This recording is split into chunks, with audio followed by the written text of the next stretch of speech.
Everyone, আসসালামু আলাইকুম। কেমন আছেন সবাই? আশা করছি আপনারা সবাই ভালো আছেন। আমরাও আলহামদুলিল্লাহ ভালো আছি। দীর্ঘদিন পর চলে এলাম আপনাদের সাথে নতুন একটি ভিডিও নিয়ে।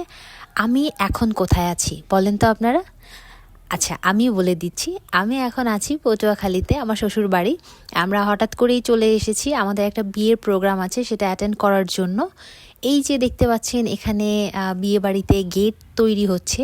আমার বিয়ের পর এই প্রথম আমার শ্বশুর বাড়িতে আমি কোনো বিয়ের প্রোগ্রাম অ্যাটেন্ড করতে যাচ্ছি। আমি তো অনেক বেশি এক্সাইটেড, তাই আমার এক্সাইটমেন্টটা আমি আপনাদের সাথে ভিডিও আকারে শেয়ার করছি। তো চলুন দেখি আমরা কি কি করলাম। এই যে এখানে বিকেলবেলায় আমরা সবাই মিলে হলুদের জন্য ছোট্টখাটো একটা আয়োজন করছি।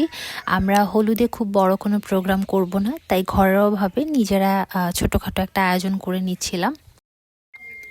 আর এই যে এইদিকে দাদি নানিদের আনন্দের কোনো সীমা নেই, তারা তো নাচ গান এখন থেকেই শুরু করে দিয়েছে, আপনারা দেখতেই পাচ্ছেন। ও ভালো কথা, আপনাদেরকে তো বলাই হয়নি, বিয়েটা অ্যাকচুয়ালি কার? বিয়েটা হচ্ছে আমার হাজব্যান্ডের কাজিনের, আমার একমাত্র ভাসুর। যে আমার ছোট ছোট অনেকগুলো দেবর আছে, কিন্তু ভাসুর বলতে ভাইয়া একজনই আছেন, এরপরে আমার হাজব্যান্ড। সো এই যে এখানে দেখতে পাচ্ছেন গ্রামের যত মহিলারা আছে তারা কত আনন্দ উৎসব করছে, তারা নাচানাচি করছে।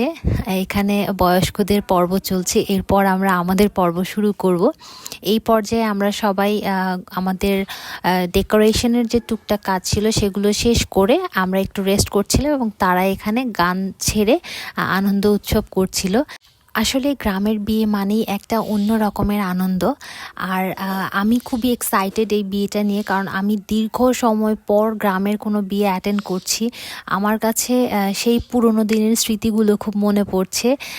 একটা টাইমে যখন ছোট ছিলাম তখন গ্রামের বিয়েগুলো এনজয় করেছিলাম, এরপরে আর ওইরকম সুযোগ হয়ে ওঠেনি। এই যে এখন পর্ব শুরু হয়েছে হলুদ আর মেহেদি বাটার।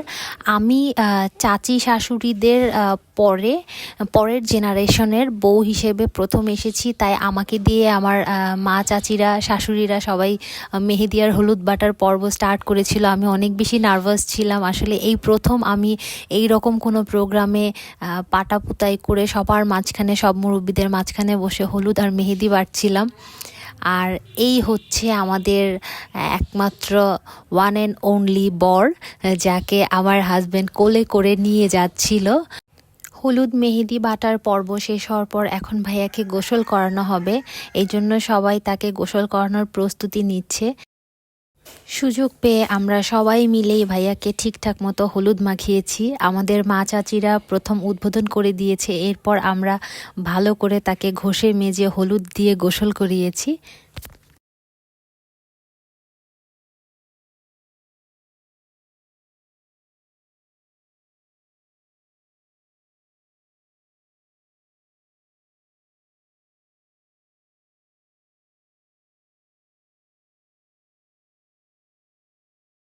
ভাইয়াকে হলুদ মাখানোর পর্ব শেষ করার পর এবার আমাদের পালা। এখানে বাচ্চারা সবাই রঙের আয়োজন করেছিল, সবাই সবাইকে রং মাখাচ্ছিল। আর এটাই হচ্ছে বিয়ের সব থেকে সুন্দর একটা পর্ব। এই যে এখানে দেখতে পাচ্ছেন সব মা চাচিরা মিলে সামনের দিকে যাচ্ছে। আসলে আমার বড় ফুপু শাশুড়ি এসেছিল, তাকে সবাই মিলে রং দিয়ে একদম মেখে দিয়েছে। সেটার জন্যই সবাই একসাথে টহল বেঁধে যাচ্ছে, ফুপিকে সবাই একসাথে মিলে রং দিবে। ফুপি অনুমতি দিচ্ছিল না, কিন্তু তারপরে সবাই একটু জোর করেই ফুপিকে হলুদ আর রং মেখে দেয়।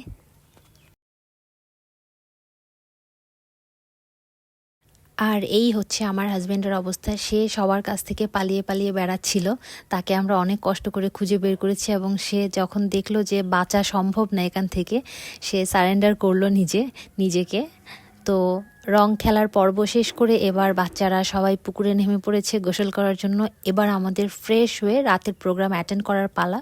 সো আমরা এখন সবাই ফ্রেশ হব, সুন্দর করে সেজেগুজে সবাই রেডি হব, ছোট্টখাট্টো একটা হলুদের আয়োজন করব, এবং সবাই নাচ গানের মাধ্যমে খুব মজা করব।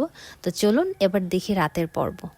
এই যে এখানে নানু আর আমাদের বর খুব সুন্দর করে ডান্স করতেছে। কপিরাইটের কারণে আমি মিউজিকগুলো আপনাদের সাথে শেয়ার করতে পারিনি, তবে তারা খুব সুন্দর সুন্দর গানে ডান্স করেছে। আর এই যে এখানে আমাদের ছোট্ট হলুদের আয়োজন, সব কিছু গোছানো হয়ে গেছে এবং সব গেস্ট চলে এসেছে। প্রোগ্রাম শেষ করে এই যে এবার আমরা চলে এসেছি এখানে বাসর ঘর রেডি করার জন্য। এখানে আমার সাথে আমার অনেকগুলো দেবর, ননদ, ভাগ্নি এরা সবাই আছে। যেহেতু আমাদের ফ্যামিলিতে একটা নতুন মেম্বার আসছে, তার জন্য তো স্পেশাল কিছু করাই লাগে। সো আমরা সবাই মিলে এখানে হিউজ পরিমাণের পরিশ্রম করেছি, খাওয়া দাওয়া করেছি, গল্প করেছি। সো আজকের মতো আপনাদের কাছ থেকে এখানেই বিদায় নিচ্ছি। দেখা হবে আমাদের পরবর্তী নতুন কোনো একটি ভিডিও নিয়ে। ততক্ষণ পর্যন্ত ভালো থাকবেন, সুস্থ থাকবেন। আল্লাহ হাফেজ সবাইকে।